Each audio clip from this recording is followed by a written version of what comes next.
Kabaneri of the Iron Fortress, or Koutetsujou no Kabaneri, is a very entertaining show to watch.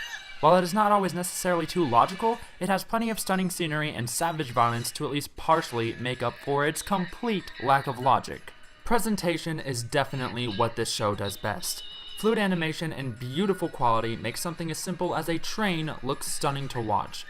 Kabeneri is a considerably dark anime, and while I usually don't like when an anime is too dark, for the story that was being told, it was an exceptional compliment. All of the colors are rich and the environment is meticulously textured, from train exhaust to pulsing golden veins. Kabaneri of the Iron Fortress delivers a beautiful backdrop that accents a depressing story exceptionally well. Additionally, any scenes with female protagonist Mumei are always a spectacle.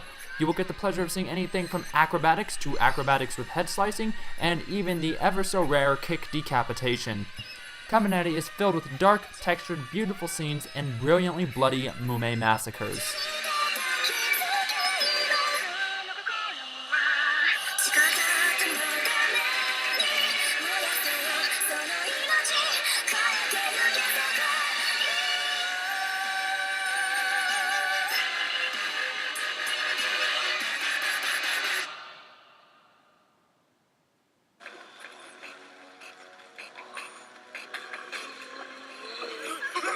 From the very start of Kabeneri, you are plunged into a vicious world of unrelenting brutality and despair.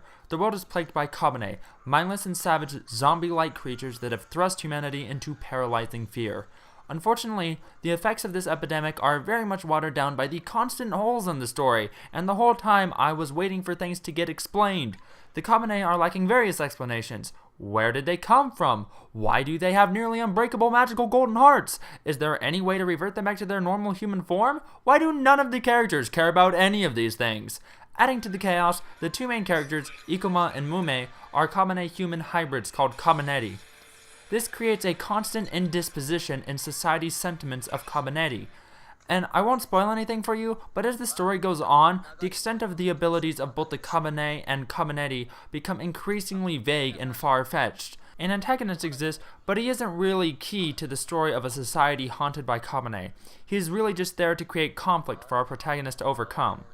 As you can probably tell, this anime has a tremendous amount of different elements, and unfortunately, in an attempt to create a full-feeling story, it ends up becoming so convoluted by its own myriad of elements that nothing seems to ever really end up being brought to complete fruition.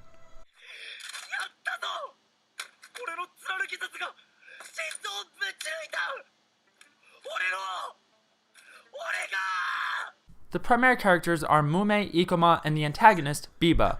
There are a variety of other characters, but they are so shallowly developed that they aren't worth mentioning. They are present pretty much only to create a more fulfilling story. We never learn of their backstories or any deep convictions they have. They don't have unique personalities whatsoever. I actually had to look up the rest of the characters' names before this review just because they left such a small impression on me that I couldn't even remember their names. As I mentioned earlier, Mumei and Ikuma are Kabane human hybrids, called Kabaneri.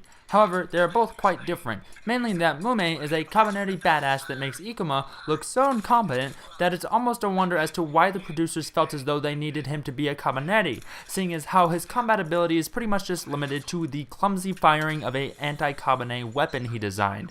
Mumei's only combat problem is that she tends to overestimate her abilities a tad, and this occasionally gets her into a little more trouble than she can handle. She also is not exactly a decent judge of character, but I won't tell you more about that as to not spoil anything.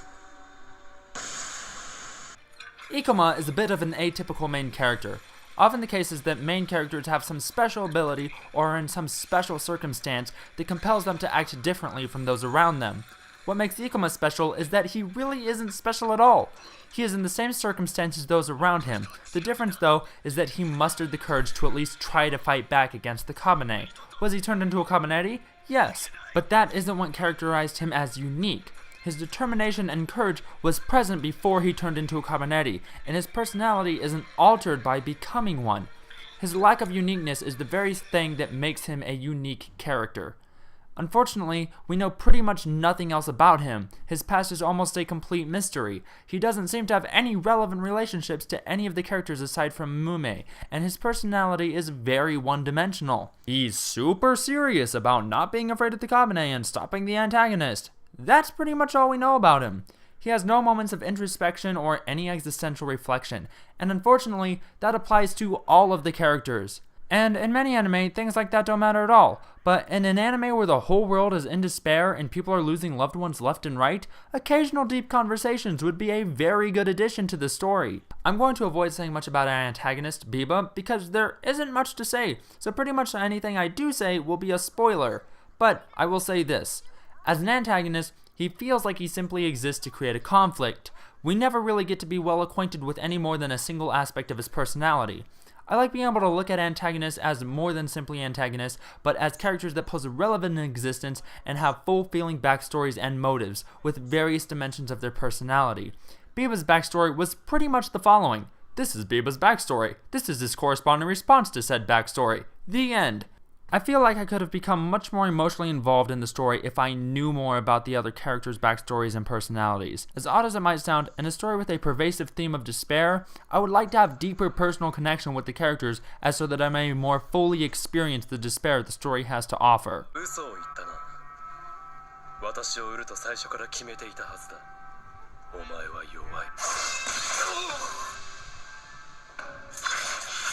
Kabaneri of the Iron Fortress has a plethora of different elements and ideas. In fact, they have so many different ideas that they seem to end up confusing themselves and losing focus on one single thing. This result of scattered ideas is that when you don't pay attention to the show's details, you can sit back and enjoy many partially developed themes and really well choreographed action. However, if you're looking for character development, well-founded relationships, and any level of logic, you're going to be severely disappointed. This show is a beautiful work of choreography and animation, both in terms of style and quality, and can most definitely be appreciated from that vantage point. The story has a lot of potential for Season 2 if they decide to explain anything, and I'm looking forward to seeing what they do. As critical as I am of Kabaneri, I would also like to say that I actually really enjoyed watching this show. I was thoroughly entertained, and if you are looking for entertainment, this is a good show to watch. I would just recommend that as you're watching it, you don't think about anything that's going on. Kabaneri is nothing remarkable and it's nothing deserving of a top 10 list, but it was a fun watch. So if you're looking for something fun to watch, go check it out, I guess. If you enjoyed watching this review and don't want your heart to turn into a near impenetrable gold stone, please subscribe and shoot that like button with a harpoon. And if you do decide to do that, please share with your friends that you harpooned a like button. Let me know in the comment section if there's anything you want reviewed or type of compilation you would like to see. Thanks for watching, everyone. Peace.